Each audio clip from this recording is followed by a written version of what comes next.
Wakati nikiwa kidato cha 6, siku ya kwanza ya kufanya mtihani, Bi Mariam akawa ameaga dunia. Ghafla tu. Alilala. Tulilala vizuri, asubuhi tunaamka, mlango wake sisi mimi kwa shaenda shule. Wenzangu walikuja kunitaarifu nikiwa shuleni tayari. Kumbe naona alipata tatizo usiku, inaonekana akawa ameaga dunia. Kwa hiyo mimi ukiniuliza kuhusu mwanamke, nakupa ushahidi wa uhakika kuhusu nafasi muhimu ya mwanamke na uwezo wake katika kubadilisha sio tu maisha ya mtu mmoja mmoja, lakini maisha ya jamii.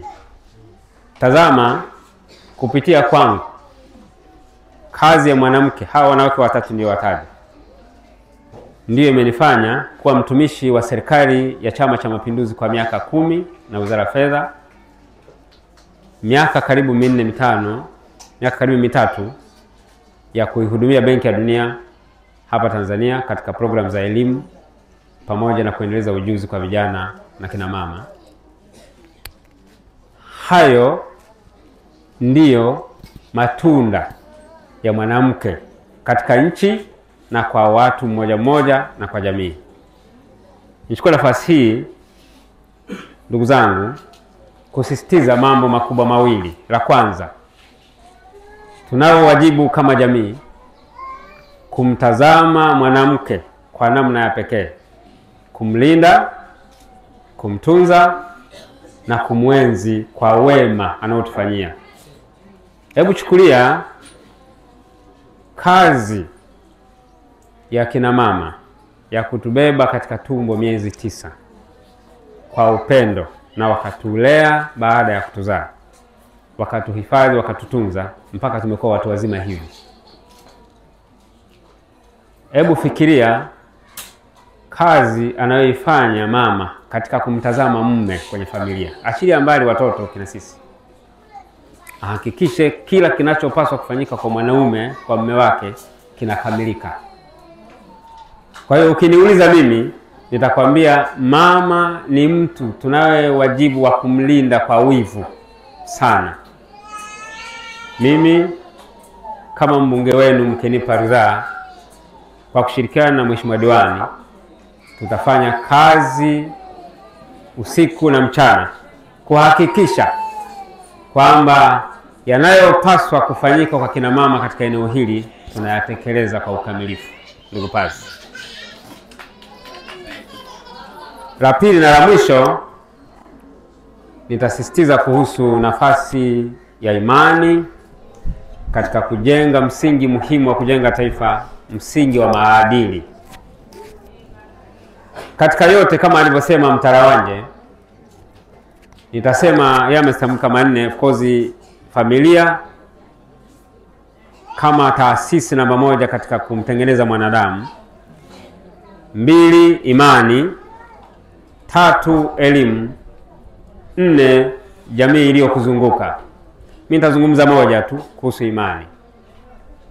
Ukitaka kujua nafasi ya imani katika mwanadamu, angalia matendo wanayofanya wanadamu. Angalia nchi yetu hapa tunapozungumza ni tulivu kiasi hiki, ina ustahimilivu, watu wanastahimiliana, ina maendeleo hatua tunazozipiga kwa sababu moja tu, kuna utulivu, kuna amani. Kwa nini kuna utulivu? Kwa nini kuna amani? Ni kwa sababu imani zetu za dini zimetuandaa kuwa watu wema.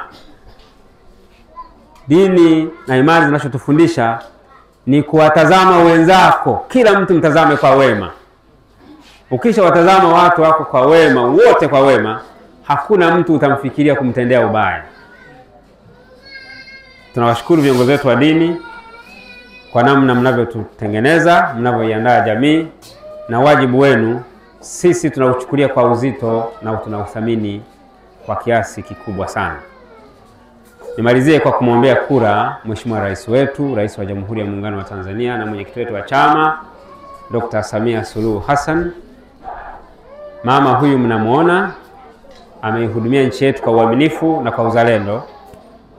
Sasa hivi mnamuona anavyopambana akiwa angani na kwenye ardhi, lakini huku akiendelea na majukumu kama rais wa nchi. Heshima pekee na faraja pekee tunayoweza kumpa rais wetu ni kumpigia kura za kutosha. Kwa hiyo nachukua nafasi hii kumwombea kura nyingi na za kutosha kutoka kwa kila mmoja wetu. Pili, nimwombee kura mdogo wangu na rafiki yangu Abdul Karim Hamis Pazi kama diwani wetu, na mwisho nijiombee kura mimi mwenyewe kwa nafasi ya ubunge jimbo la Mbagala. Binafsi nawatakia kheri, Mwenyezi Mungu ambatane na kila mmoja na atutunze. Tarehe 29 ifike tukiwa salama na afya njema, ili tufanye wajibu wetu kama raia wa Tanzania. Assalamu alaikum. Wa alaikum salaam wa rahmatullahi wa barakatuh. Kwa kuwa nilikuwa mmeshaniaga kusema mna jambo, kwa heshima na taadhima, kwa niaba ya wote